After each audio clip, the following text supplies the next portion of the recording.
Thanks. I'll begin with a word of prayer. Dear Heavenly Father, we thank you for this day. I thank you again for these students. I just ask that you bless this class today. Help us to glorify you, Lord, in what we do. In your name I pray, Lord Jesus. Amen. Oh. So guys, do you have any questions about anything? Yes, sir. Composite functions. Like there's one on the homework. I don't know how to do it. Does it have like letters but without no formulas? Right. It's like Yeah. H equals F and then a little circle B like the column or whatever.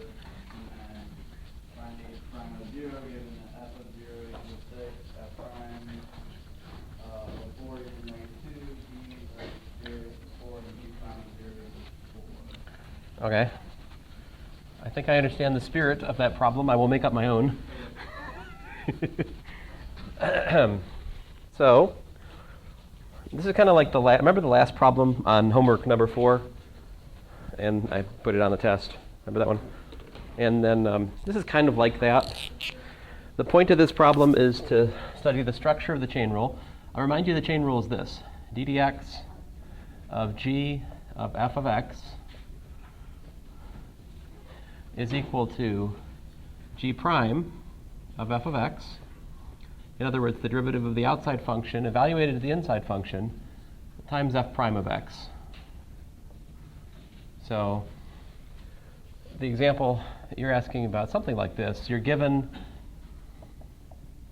that g of, say, 3 is equal to 4, and you're given that g prime of 3 is equal to 6. Maybe you're given that f of 2 is equal to 3, and f prime of 2 is equal to 7. For example, this would be a similar problem. And then the question is, calculate g composed with f prime of 2. So this g circle f thing is a new function, right? How is this new this the composite function? And that's just a notation, right? This is just a notation. Remember, g composed with f of x is by definition g of f of x. All right. So we call this the chain rule, right? Because it's kind of like a chain. But it would be equally valid to call this the composite function rule, because that's really what it is. It tells you how to differentiate a composite of two functions, right? Everybody with me understand the problem? So what do we do? So we go, okay, so g composed with f prime of 2 is equal to g prime of f of 2 times f prime of 2 by the chain rule.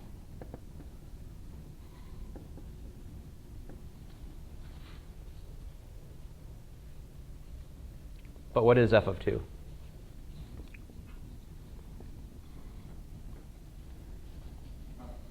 Three. So I have 3 times f prime of 2. Now I go up and I was also given that information, right? So, right, so g prime of 3 is 6. And the f prime of 2 is what?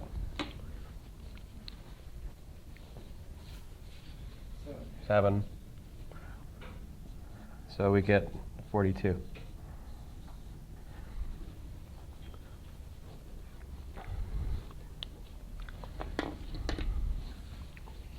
Does that make sense? Yeah. I don't know if this is just probably just me not understanding, but in my question it says like suppose h equals the composite function, Uh-huh. and then it says find h prime of 0, and that's like a third Oh. variable. Well, okay, so if I let h equal to g composed with f, then what I've just shown here is that h prime of 2 is equal to 42. Okay, yeah. So it's just given a name to the composite. It's Okay. Don't be confused. It's nothing more than name calling. So better get used to that at the start of a presidential election. Let's see here.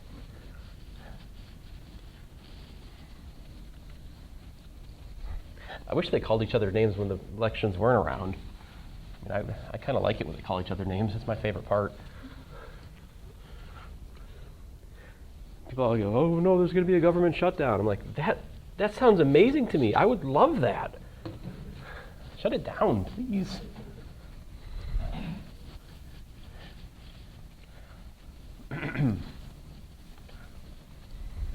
Start with the IRS.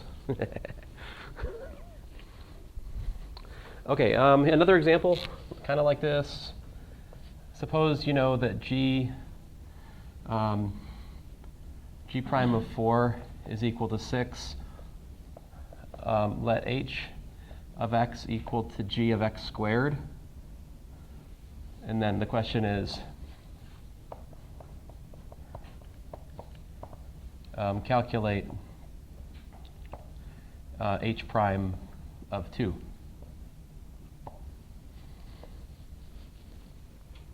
Here's another variation on this problem. So this time the inside function is not symbolic. Like I actually give you the inside function. What is the inside function this time? Yeah, it's the x squared function, right? So I do the chain rule. H prime of x is what? H prime of x is g prime of x squared times d dx of x squared, right? That's the chain rule. I mean, particularly that's g prime of x squared times 2x, right?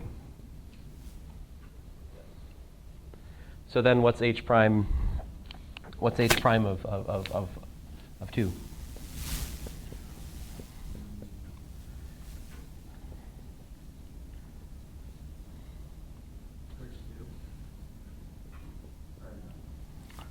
Let's see, that's g prime of what? G prime of 2 squared is 4, right?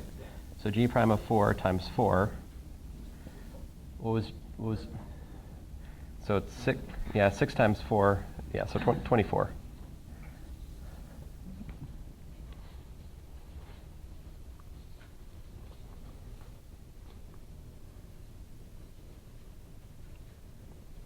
Shall I do a less weird problem? Let me do a less weird problem. Since a few of you are seeing the chain rule for the first time, since you missed last class, or perhaps you already know the chain rule from high school, in which case missing last class is no big deal. So square root of x squared plus x. Oh man, I did too many of these last time. Let me not do that. How about x squared plus x to the 13th power? There we go. So this is kind of a standard chain rule problem. The inside function is what? This thing. So I think of that as being u. So this is d dx of u to the 13th power. I need the chain rule because I'm differentiating a different variable with respect to a different variable than the expression, right? The expression is in terms of u. I'm differentiating with respect to x. So I got to do the chain rule, which just means that I differentiate with respect to u like normal. So 13u to the 12th.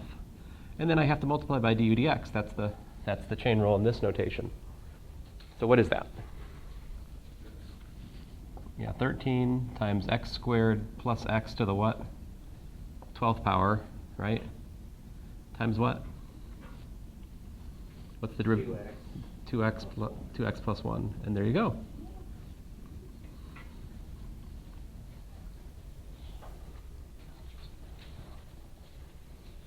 Yep. Can you do like number 2, but my problem was square root of 7x squared minus 2x plus 4? Oh yeah. So guys, just to be clear, the homework is due. There's 2 homeworks due Saturday, right? The one on the higher derivatives and the one on the chain rule. And most of today we have just for answering homework questions, right? I've already done chain rule. I've already done higher derivatives. I've done horrible higher derivative problems last lecture that are worse than your homework, right? So I think. So hopefully we have enough time today to wrap up any questions you have about this homework, right? And then next Tuesday we'll cover related rates and implicit differentiation, which is pretty different than what we're doing right now, right? So make sure you get that. All right, so number 2, you want to do something like number 2? Yeah. Okay, sure. Oh, I almost did that just now. Oops. Oh.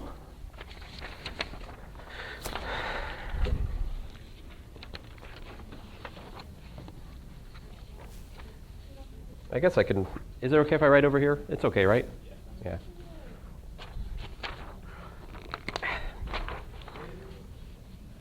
So I have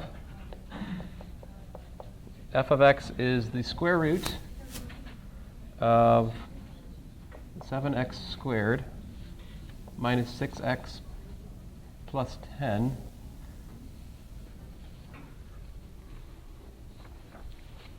we want to differentiate this. So what do we need? We need the chain rule, right? So here's the way I think of this. We want to differentiate it. Think of the inside function as being u. So u is equal to 7x squared minus 6x plus 10, right? What's the chain rule for the square root function? d dx of the square root of u is equal to what? It's equal to 1 over 2 times the square root of u times du dx.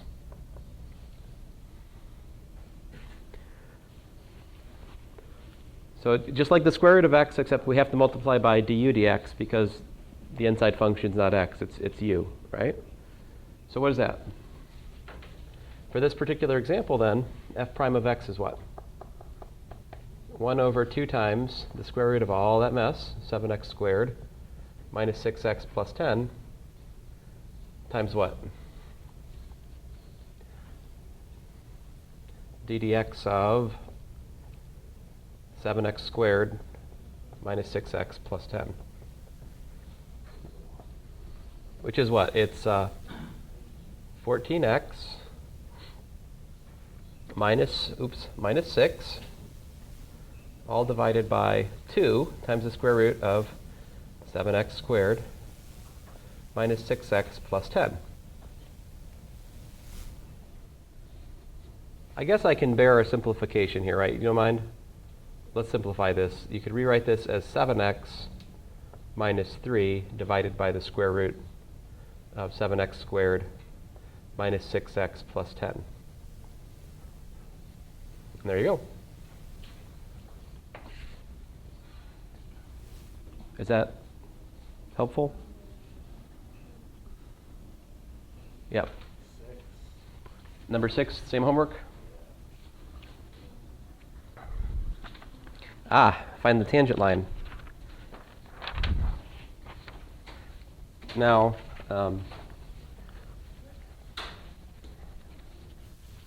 I talked to Megan about this problem for a while, and we were really confused because we worked it out and we thought we had the right answer, and then it counted it wrong. You have that problem too? You probably just did it wrong.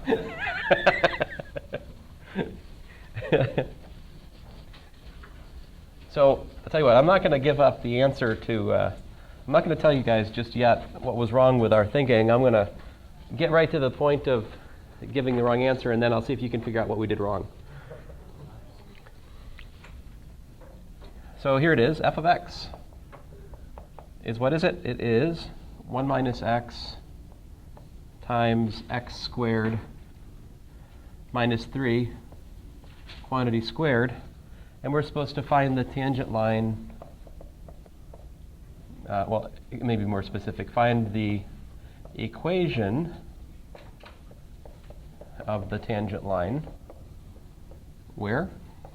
Well, for my problem, we're supposed to find the equation of the tangent line at the point 2, comma, minus 1. Yours might be different, all right? I mean, yours will be different than mine. We have randomized problems, right? So that's one of the great things about WebAssign is it allows me to work a problem which is just like yours, but not the same exact one, right? And you all have different problems, which is nice, because that means you get a chance to learn rather than just copy. I hope. Well, that's the idea. So f prime of x is what then? First of all, what's the overall strategy here? What do we want to find? What are we looking for? What's the tangent line? It's y is equal to f of a plus f prime of a times x minus a, right? If we're looking at the tangent line at a. Now, what is a equal to here? Right, so this one, what's f of 2? It's negative 1. That's already given to me. So we're looking for y is equal to minus 1 plus f prime of 2 times x minus 2. So basically, the missing link here, the thing we don't know yet, is just what? X? No. It's this. We don't know that yet, right? We need to calculate that. So here we go. F prime of x is what? F prime of x d dx of 1 minus x times x squared minus 3 quantity squared. So again, we're trying to find f prime of 2. But how do we do that? You first calculate f prime of x, then plug in x equals to 2 when you're done, right? Okay, so what is this? Is it a product?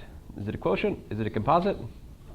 Product and composite, actually, yeah, product. So this is d dx of 1 minus x times x squared minus 3 quantity squared plus 1 minus x times d dx of what? Of that other stuff, x squared minus 3 quantity squared, right? So that is what I use to go from here to here, product rule.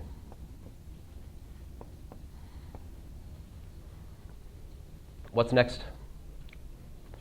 Chain rule, and then just ordinary garden variety differentiation over here, linearity. What's this first? The first derivative work out to? Negative 1, right? So I have minus x squared minus 3 quantity squared plus 1 minus x times what? Yeah, times 2 times x squared minus 3 times 2x, right? So let me underline here. This derivative gave me all of that by the chain rule.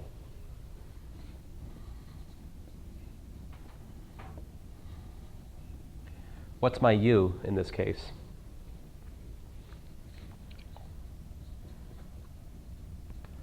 My u is x squared minus 3. What's my outside function?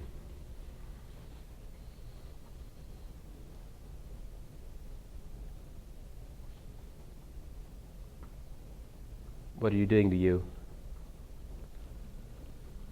Squaring it, right? The square function is the outside function. So this is what you're looking at here, of course, is 2u times du dx. Right? This is the 2u, that's the du dx. Chain rule. Okay, now you could simplify this if you wanted to, right? Or you could just leave it. You're just going to plug a number into it. Why not just leave it and plug the number in? So what's f prime of 2?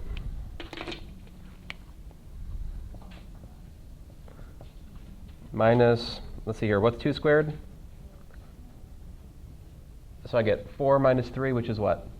1. So this whole first thing is just minus 1. If I plug in 2 here, what do I get? Negative 1. So minus 2 times what? X squared minus 3 is 1 for me. It may be something else for you. And then what? 2 times 2. Yeah, that's 4. So it looks like I have a slope of what? Slope minus 9, right? So then I go back up in here. I take that. And I can write down the tangent line now. So this gives me what? This gives me, let's see here, it gives me minus 1 minus 9 times x minus 2, right? Agree?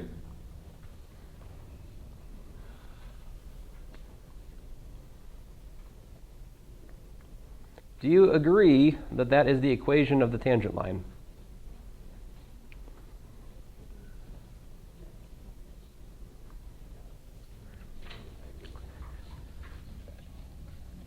This is the equation of a parabola. This is the equation of a parabola. Which one of those is right? Which one of those is wrong? One of those is an equation. The other one of those is just an expression. Right? No equals, no equation. And so that was the thing that I was looking past, because like Megan asked me and I looked at hers a couple times. I couldn't see what was wrong with it, because basically we were putting in this. But he asks you in that problem for the equation of the tangent line. So what he wants you to do is to put y equals that. That would be the answer.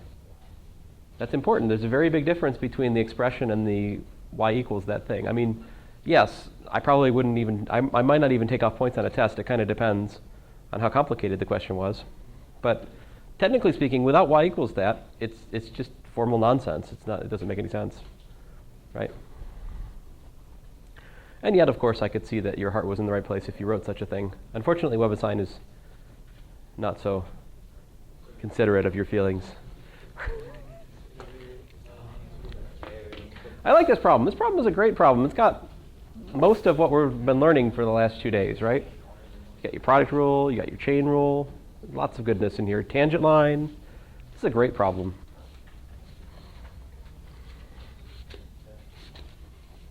What's that? Hint it's on the test? I don't know. I mean, I guess it could be.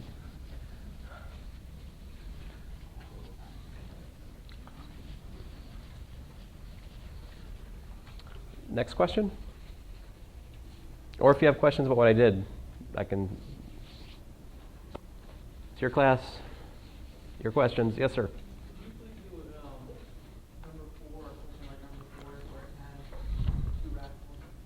Yeah, sure. Now, number 4, there's kind of 2 ways to attack this. So this is number 4 on homework number 5. And we're asked to differentiate f of x equals to the square root of x squared plus 1 over the square root of x squared minus 1. And oh, by the way, while I'm at it, I should try to draw your attention, to seize your attention if I can, an issue that a lot of you have on the test.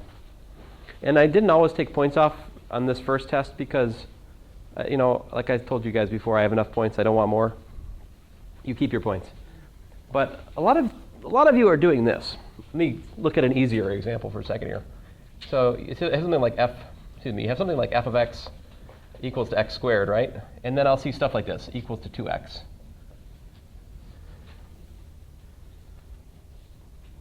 This is bad.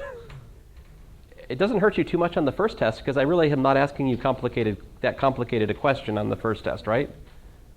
But it will start to hurt you more and more as we do analysis of graphing. If you're this careless with your notation, it will break your logic down.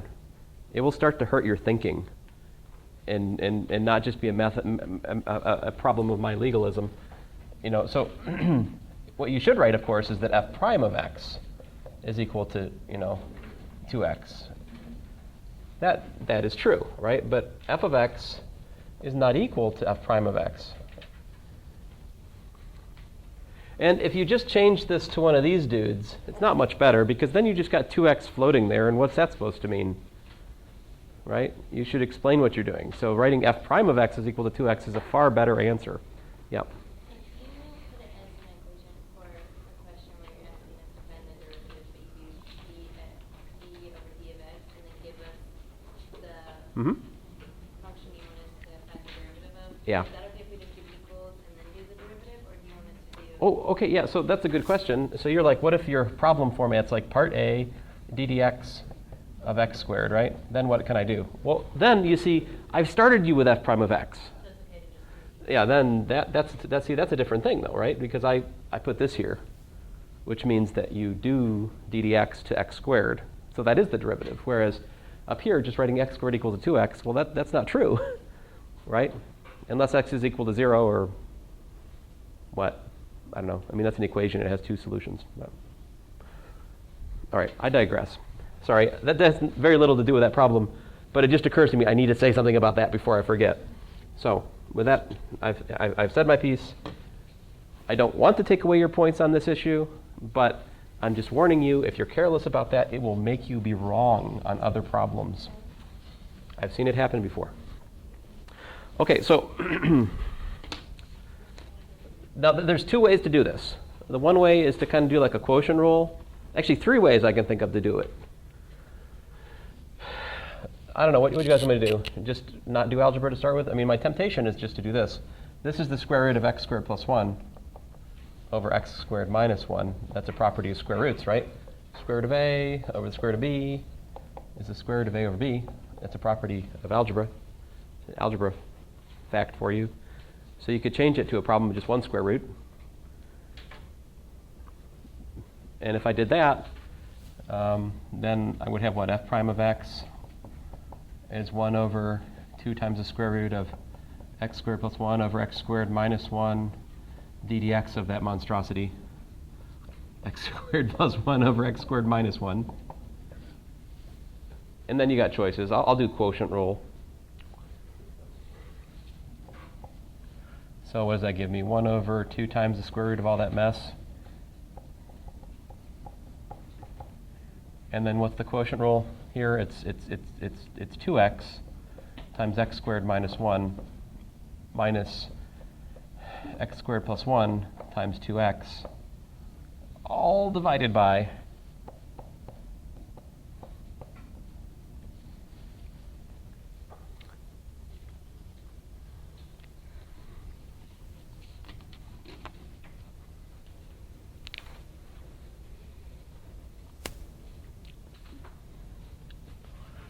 I guess we could simplify that if we wanted to.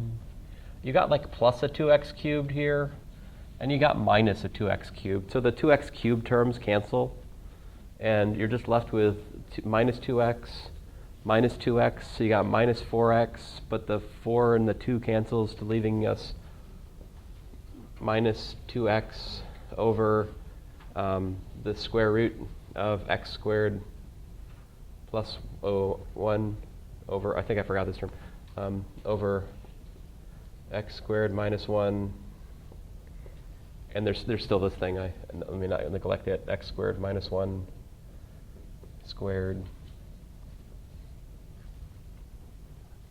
I suppose I could simplify this further. So we got, these ones match up, right? Yes, sir.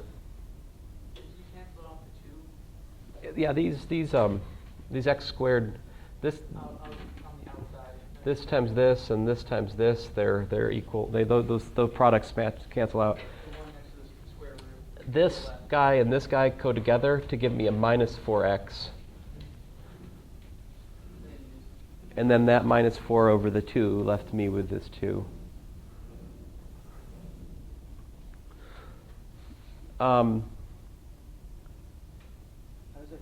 So I have minus 2x over the square root of x squared plus 1 times, x squared minus 2 to the what? X squared minus 1 to the what power? This is the 4 halves power. That's the minus 1 halves power in the denominator. So it leaves me with a 3 halves.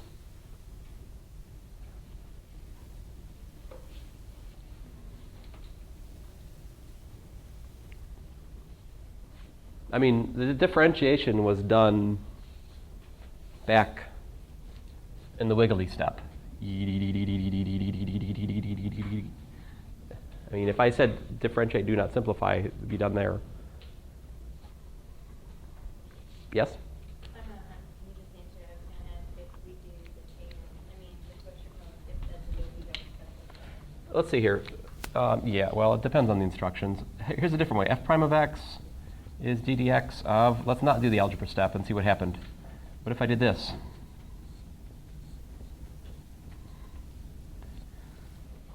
What if I just face the music and do quotient rule combined with chain rule?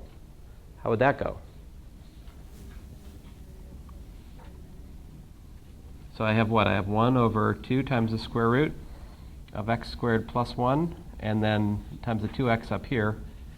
That's the derivative of the top function times the bottom function, denominator function. And then I subtract from that the top function times the derivative of the denominator function, which would be, works out to 2x over 2 times the square root of x squared minus 1. All of that is divided by the denominator squared.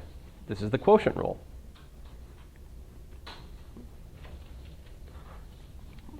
Let me just explain to you what's going on here. This top function I'm saying is, let's say, h. I'm saying the bottom function is g. So the quotient rule for that would be h prime g minus hg prime divided by g squared, right? That's the quotient rule for h over g. So I'm just telling you that the first thing in parentheses I wrote is h prime, and the second thing in parentheses over here is g prime. I got both of those from a chain rule with the square root function as the outside function, and either x squared plus 1 or x squared minus 1 as the inside function. That's why there's a 2x up here and a 2x over there. That's the du dx term right here. I'm just going to stop there. Any questions? Couldn't you change both square roots to expressions raised to the half power from the beginning and then do the product rule? Like, move the bottom one to the top and use the negative half power. Ah, indeed. The third way I could do this problem is to look at it as d dx of x squared plus 1 to the 1/2 power times x squared minus 1 to the minus 1/2 power, indeed, and do a product rule. I could also do that. That is the third way I was cryptically referring to at the start of this. Let me finish this one, though. Any questions about this? I don't know which is better, that or this. I don't know. This is just a nasty problem any way you cut it. But, you know, the nice thing about this is I can simplify it, right? And what happens?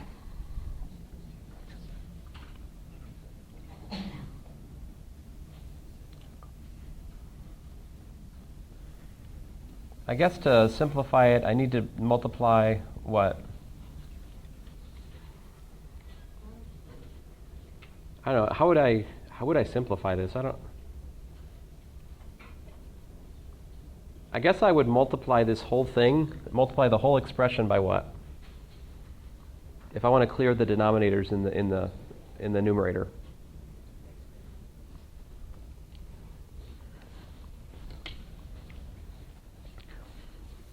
Let's see. So, what did you say? Let me see if I can squeeze it in here. I would multiply this one by the square root of x squared plus 1 over the square root of x squared plus 1, right? And I would multiply this one by the square root of x squared minus 1 over the square root of x squared minus 1, basically to rationalize both of these separately. When I do that, I have a common denominator. I don't know if that really helps, though. I don't know.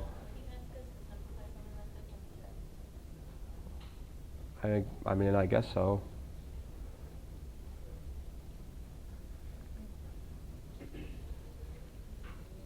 I mean, the answer would have been no if you hadn't asked, but did you ask?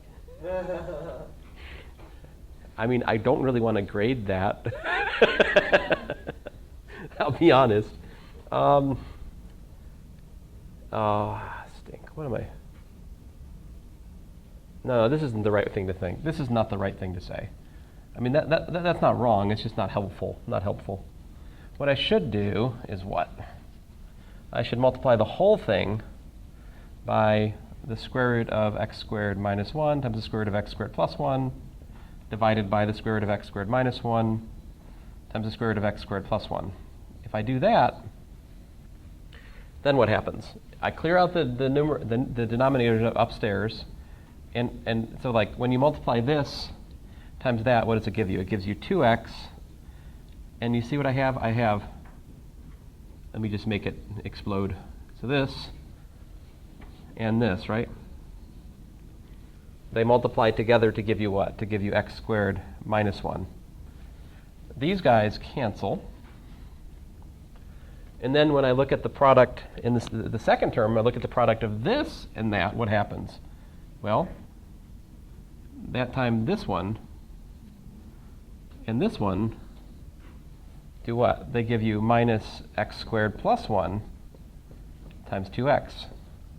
All divided by what? X squared minus 1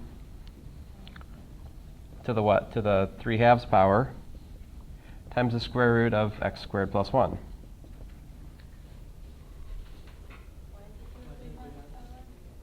Well, this is to the 2 over 2 power. So if I've got one of these and yeah. When you're dividing, wouldn't the bottom two and the top two cancel out, so it wouldn't be 2x, it would just be x? Because you have 2x over 2 times square root of x squared plus 1, but then on the bottom you just have a 2x times x squared minus 1. Wouldn't the 2's have to cancel out?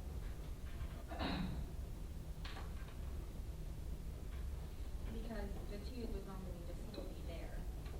But you see, Like 2x over 2 square root of x squared plus 1 when you take the x squared plus 1 and you put x squared minus 1.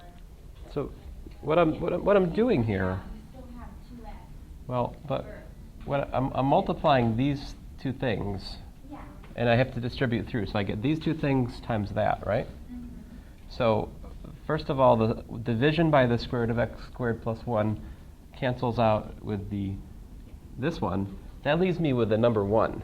Yeah, but you still have 2. I have a 2x over 2. Yeah.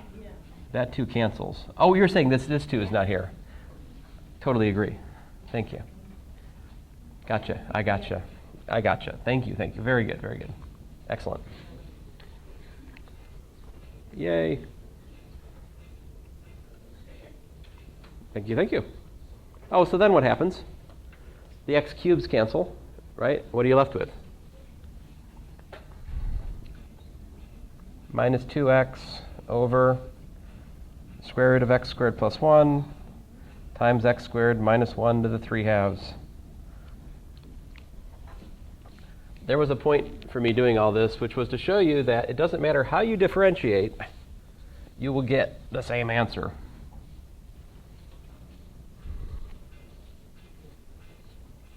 So I don't care which one of the 3 approaches I mentioned you take. Do algebra at the start, do 1 chain rule, do quotient rule, followed by 2 chain rules, reconvert it to a product of a square root function and a minus square root function, again, 2 chain rules and a product rule. It doesn't matter to me. Any one of these paths will give you the same answer, so you go for it.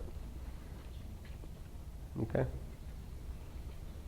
And while I might not ask you to simplify something as complicated as this, the steps we're making as we're doing the simplification are valuable for each one of you to learn, because most of you have weaknesses in your algebra which could, at the moments, you never know when they will hurt you as you're working other problems.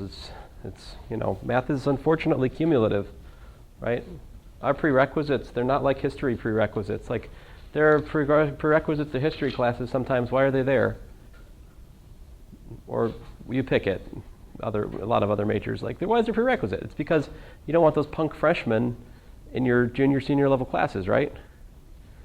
You want the people who paid their dues and taken those annoying freshman classes so you can have these educated discussions about whatever it is you're going to do. In math, we have prerequisites for a reason. It's because we use that stuff in the next class. Like, not like a little bit used. We really, really use it. Like algebra.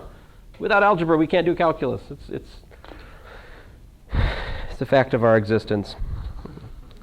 So, I'm sorry about that.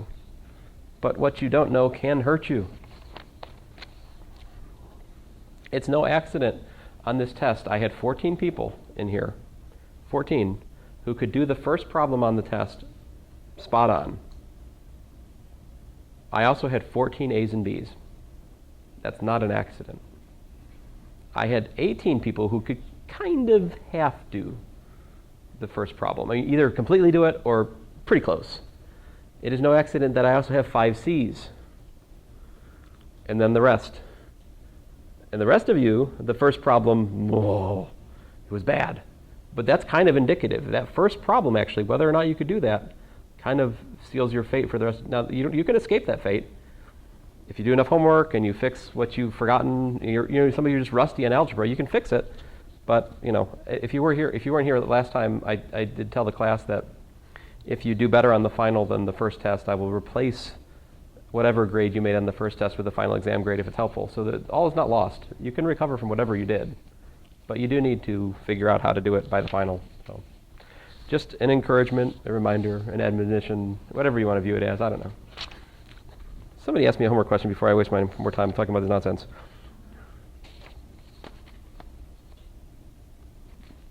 No one?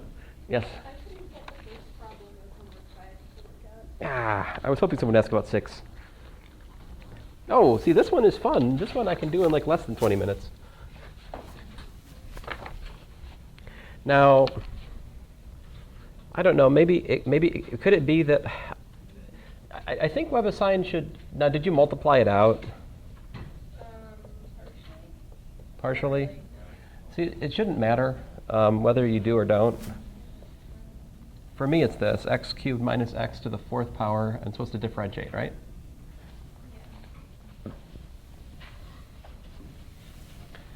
Okay, so we look at this. ddx of 8 times u to the 4th power, right? So let u equal to what? X cubed minus x, right? So I get 8 times 4 u to the 3rd power times du dx. Putting in the details, that's 32 x cubed minus x times what? Times 3x squared minus 1. And I mean, that's...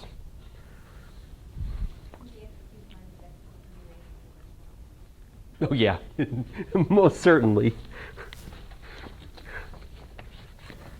Yeah, I make these mistakes for your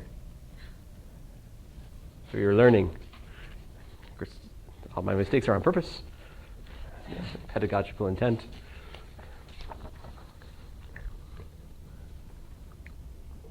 Was that what you did? I mean, that's probably what you did. It looks like it. I don't know what What were your specific numbers? I have 4 to 8. A 4, x to the, what, x to, is it still x cubed minus x? Yeah. And then the 8th power to the 4th power. And what was the front number? 4. You had a 4 and a 4? Yeah. Well, that's boring. Let's see here. So I would get 16 times x cubed minus x to the 3rd power times 3x squared minus 1. Oh, I didn't have the minus 1. I put 3x squared. Ah, okay. There we go. But you see why it should be there, right? Yeah. All right. Surely some of you have questions about homework 6. Other than the economics questions. Remember, those are bonus. What I will do at the end is I will add some points to the total grade to make up for these problems. Okay, so I don't want to prevent you from doing them. So if you feel like doing them to get bonus points, you're welcome to, but I will not test on them. Okay. Here, let me do number 4. We are supposed to calculate the first and second derivatives of this function. Now this one's a little bit different because it's got like a decimal power. So maybe we haven't done that too much, but it's just the same.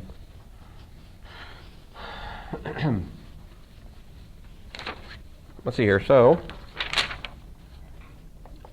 number 4 of homework 6, we have f of x equals to what? Minus 0.2 x squared. Oh, I misread it. I thought it had a like 0.2 power. This is not as exciting as I thought it was. 0.3. Well, this is not exciting at all. I'm sorry. I'm very disappointed in this problem. This problem is boring. Man.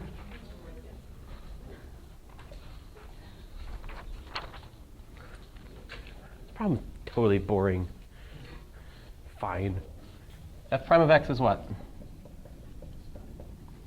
So the instructions to the problem tell us to find the first and second derivatives, okay? Yeah, negative 0.4 x plus 0.3. Because 2 times 0.2 is 0.4. And then f prime prime of x is what? Minus 0.4. Here, I'll throw in a, for free, f prime prime prime of x, 0. F to the 503,437 derivative of x. Guess what? So 0, yeah, okay. What's that? Number 5 is more exciting. Let me show you what I wanted this problem to be before I do that. What if we had f of x equal to, I don't know, 2 times x to the 0.2 power plus 0.3 x to the, oh, excuse me, whatever, 7 times x to the 0.3 power plus 4. That was what I was hoping it was. Then what would happen then?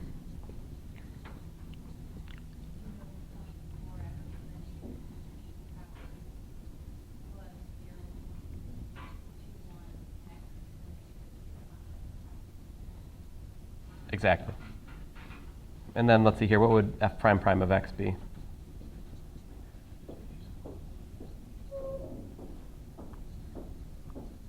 Minus 0.032, x to the minus 1.8, plus, minus 0.0, 147, x to the minus 1.7. There you go.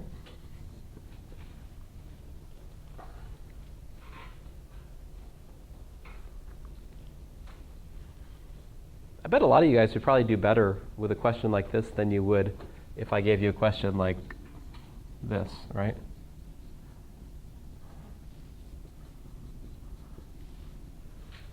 I mean, I don't know, at least I personally, it takes me less mental energy to subtract 1 in decimal format than it does in this format, you know?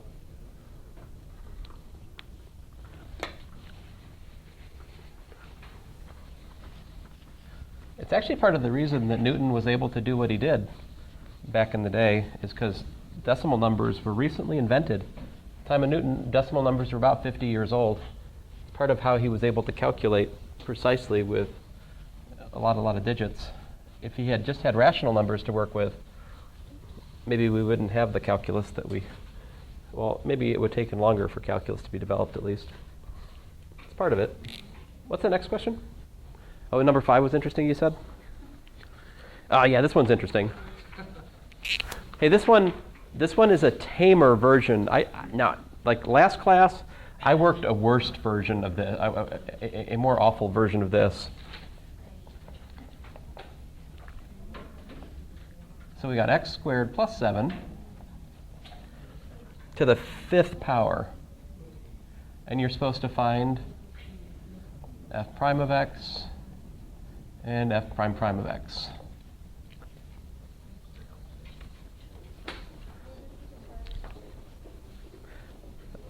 So you guys got the first derivative? Yeah, that's not too bad. F prime of x is 5x squared plus 7 to the 4th power times the derivative of the inside function, which is 2x, right? So I'm going to rewrite that. F prime of x is 10x times x squared plus 7 to the 4th power.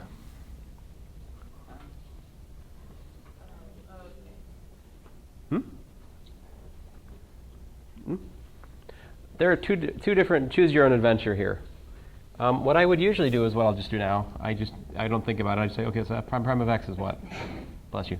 10 times x squared plus 7 to the 4th power plus 10x times what?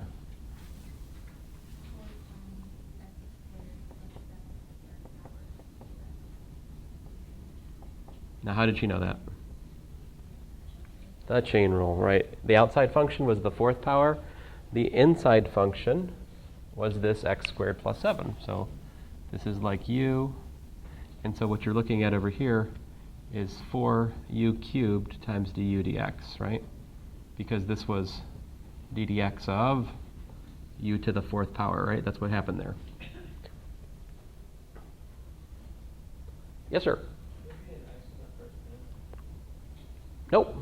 So what we're doing here is product rule. So I do derivative of the first thing, which is 10x.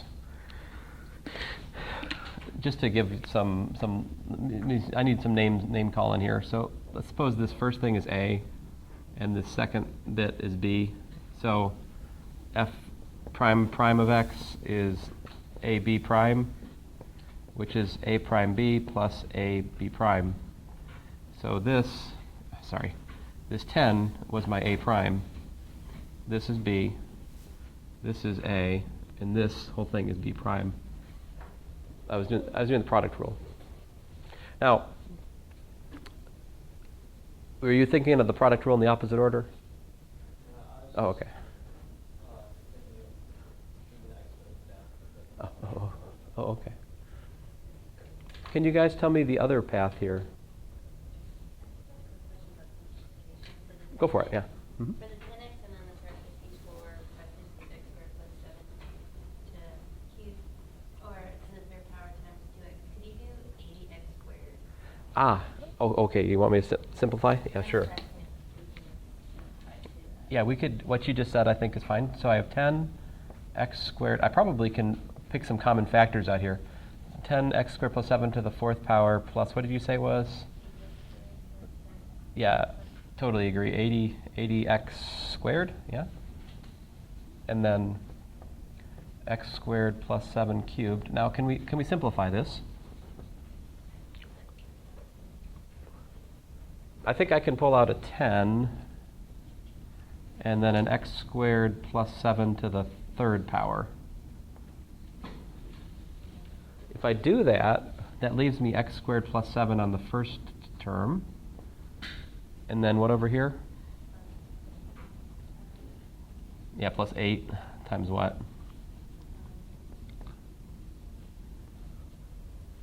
Yeah.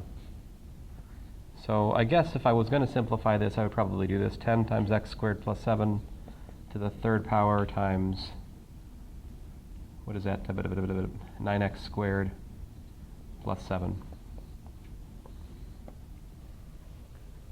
I don't think I can get simpler than that. That's pretty much it. Do you guys, there's another path we could have taken here if we were confident about our algebra.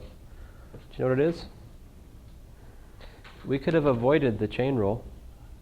I mean, we could have avoided the product rule in the second derivative. Here's how. So back here, right, what if instead of just differentiating, I had taken a second and said, hey, wait a minute, algebra tells me the following. Algebra tells me that f prime of x can be simplified to 10.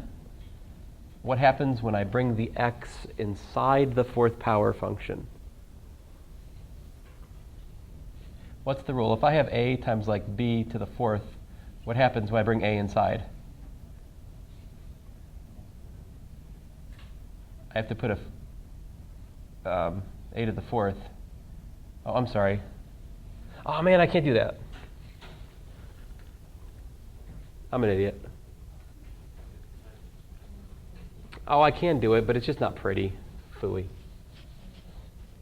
So if I rewrote this, here, let me show you. If I rewrote this as x to the 1/4 to the fourth power times x squared plus 7 to the fourth power, then you see we would have 10 x to the 1/4 times x squared plus 7 all to the fourth power. That would be 10 times x to the, let's see here, 8/4, 9/4, plus 7x to the 1/4, all raised to the fourth power.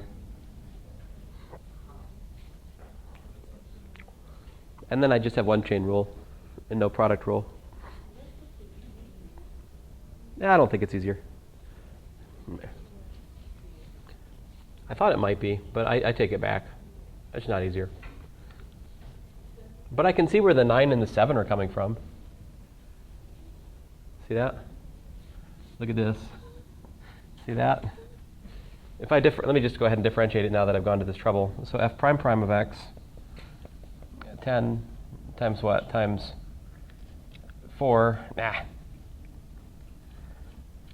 40, x to the 9/4 plus 7x to the 1/4 to the what? To the third power times what? Times derivative of the inside function, which would be 9 over 4 x to the what? X to the 9/4 minus 1 is what? 5/4, right? 1/4 minus 1, so there's a 7 there, I'm neglecting. 7 x to the minus 3/4.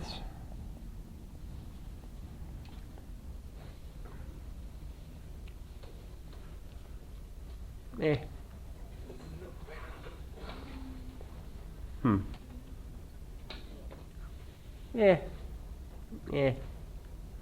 think I like my other answer better. So.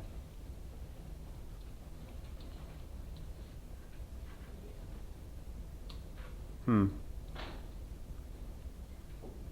that be counted as right? If it's right.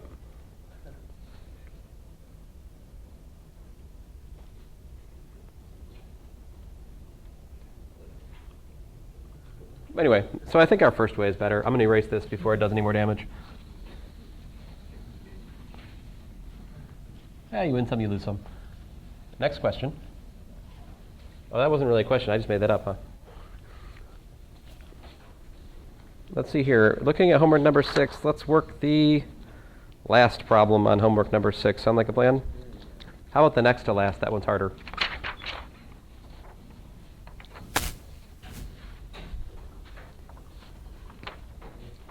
Oh, keep forgetting my eraser.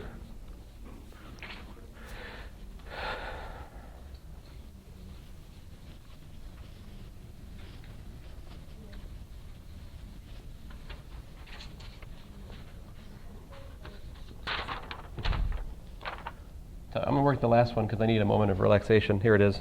F of x, 9 over x squared.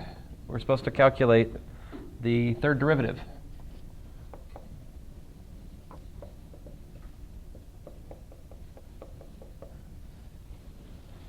So what's f prime of x?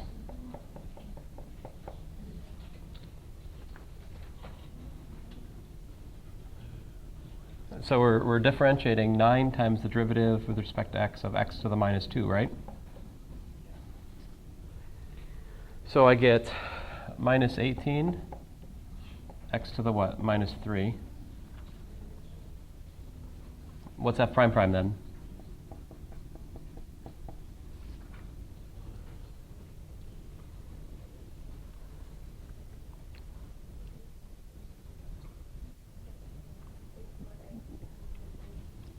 Mm-hmm.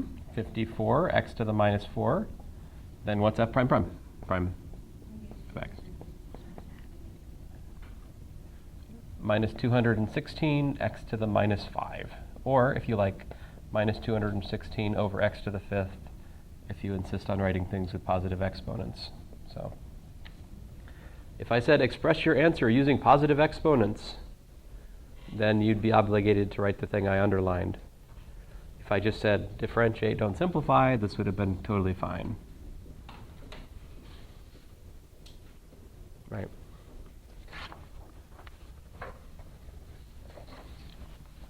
I had such high hopes for that algebra substitution. Oh well. Win some, you lose some. All right, what's next here?